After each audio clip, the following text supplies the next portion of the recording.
یہاں تو کچھ لوگ گھروں کو توڑنے کی کوشش کرتے ہیں، اور خاص طور پر توڑنے میں سب سے بڑا کردار عورت کے گھر کے لوگ زیادہ ہاتھ اس میں استعمال کرتے ہیں۔ شادی کر کے دے دیا، روز ماں پوچھتی ہے بیٹی ٹھیک ٹھاک تو ہے نا، آج کچھ کہا تو نہیں اس نے، آج تیری ساس اور تیری نند کچھ کہی تو نہیں ہے، ہاں کچھ کہے تو چھوڑنا مت، برابر برابر جواب دینا۔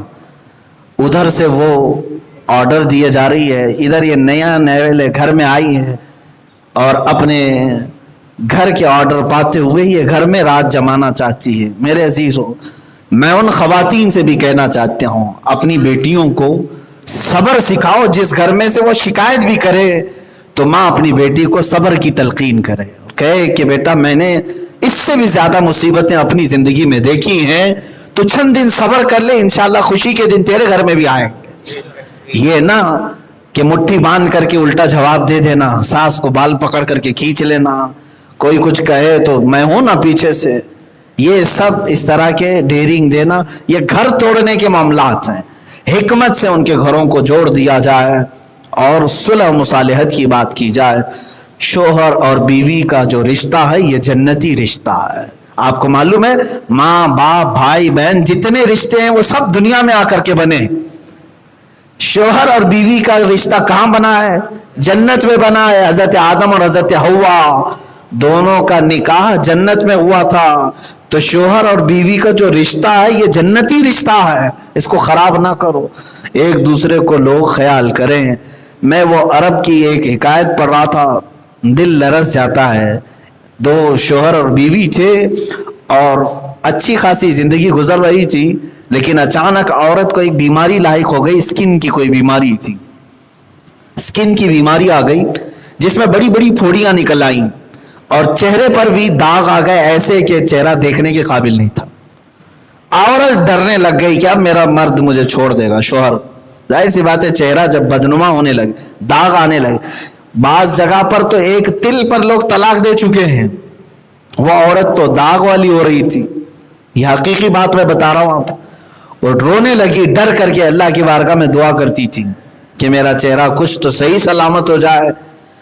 اس کا علاج بھی کرانے کے لیے وہ جگہ جگہ گھوم رہی تھی، لیکن بعض ڈاکٹروں نے کہا تھا کہ لا علاج بیماری وہ بڑھتی جا رہی تھی۔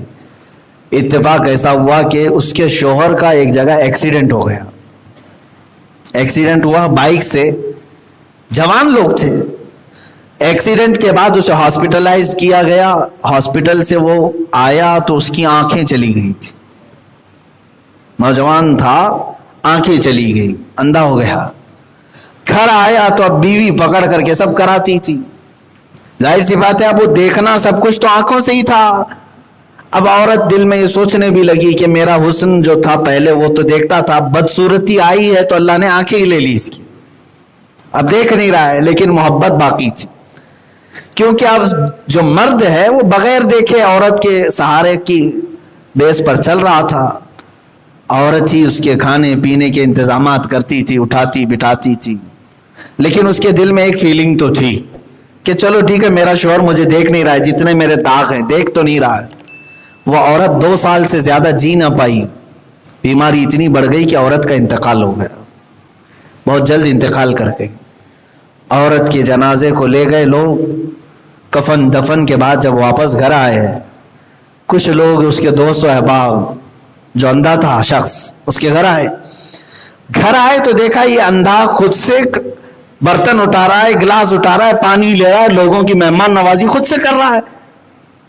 اب تک اس کو پکڑ کے چلایا جاتا تھا گھر میں، اب سب خود ہی کر رہا ہے۔ لوگ حیران ہو گئے، پریشان ہو گئے، کہا کہ تو خود سے کر رہا ہے ساری چیزیں، تجھے دکھتا ہے؟ اس نے کہا میں کبھی اندھا ہوا ہی نہیں تھا،